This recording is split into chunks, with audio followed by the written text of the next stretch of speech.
Good morning, class VO1. This is the first video I'm doing, and it's the introduction to division. Whenever you need help on division problems, please come to this one first.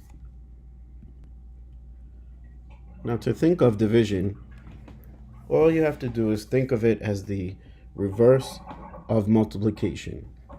It is essentially the multiplication's friend. In multiplication, you may start off with a small number, let's say 2, and you multiply it a bunch of times, or a number of times, to get a bigger product in the end.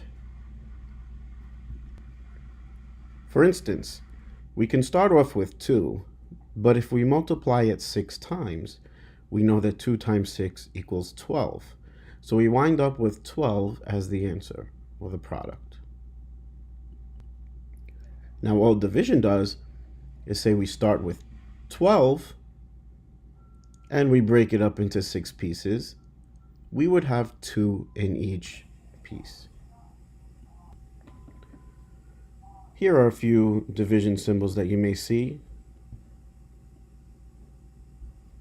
These are both division problems. One would be written this way: 6 divided by 3. This top one reads 6 divided by 3. If we were to write that using this symbol here, we would put the 3 here. So let's take the 3 right here, and the 6 would go here. And we could read it as 3 goes into 6 how many times? And the answer would go up here. So if we know that 3 times something equals 6, we would know that 3 times 2 equals 6. So we would put the 2 up here. And that's where the answer goes.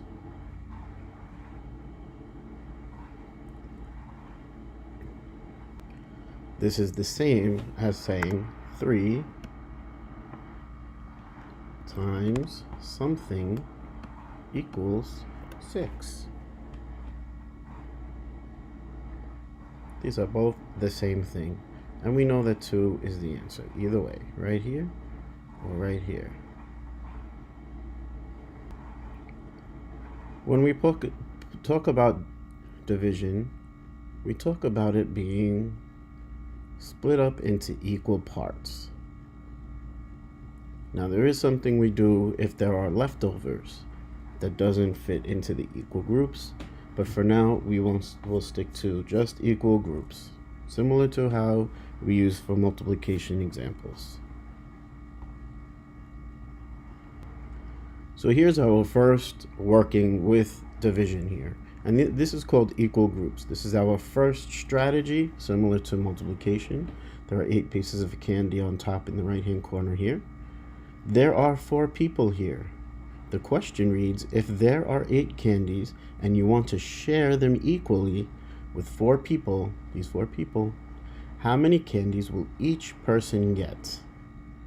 Now this reads 8 divided by 4 equals. The same thing as saying 4 times something equals 8. Or 4 goes into 8. How many times? Or 8 divided by 4 equals. If there are, let's see. So now we're going to hand them out. We're going to give them out. Hand them out equally. And we're going to see how many we get.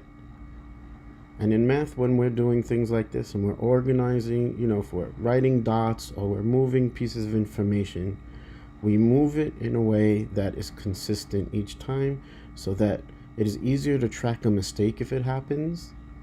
So I put all of the candy in the same type of row or the same type of line so that it's easier to count or to find the mistake. So right now we can easily see that there are 2 here in the first 2. Now that they're all lined up properly, we can easily see that they're all equal and that there are 2 for each person. So the answer here would be 2. 8 divided by 4 equals 2.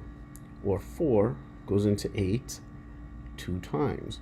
4 times 2 equals 8. Right there.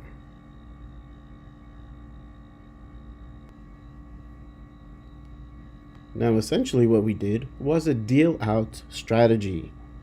And all you have to do is think about if we are playing Uno and the dealer is giving out cards equally to each person. He may start off with a certain number of cards. In this case, for this example, it would be 12 cards. He would divide it by 3 people, and now we have to figure out how many each person gets.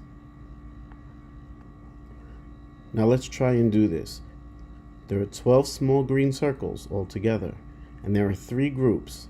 These 3 circles are the groups. Now we're going to deal them out. Now I already see that there are more than 3 in here, so I'm just going to start off with putting 2 each because I think we can hold on 2 each right away. I think for sure we'll cover. So here we go. And notice how I'm lining up very similar for each one so that it's always easy to track if we make a mistake, especially when we're making pencil marks, because sometimes we have stronger marks than others and we might think, oh, did we erase this, or is this part of our answer? It's just difficult to tell. You don't want to confuse yourself, so put everything in the same way, the same pattern. There you go. Right now it's easy to see. There's going to be 4 in each. I don't know if you noticed, this is really a 2 by 2 array. There are 2 columns with 2 rows, and there's 4. So this person had 4, this person has 4, and this person has 4. And on the state test, you won't just say 12 divided by 3 equals 4 if they mention that these are cards. So if we're saying circles, or if we're saying they are, let's see, right, we're calling them 12 circles. So right now, when we refer to them as in for our answer, for 3 groups, there are 4 in each group, but there are 4 circles in each group. Now, if we were talking about money and these were pennies, we would say 4 pennies per group.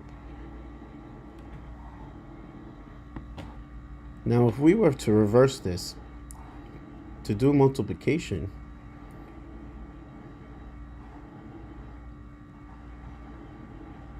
what we would do is we may start out with a number 4.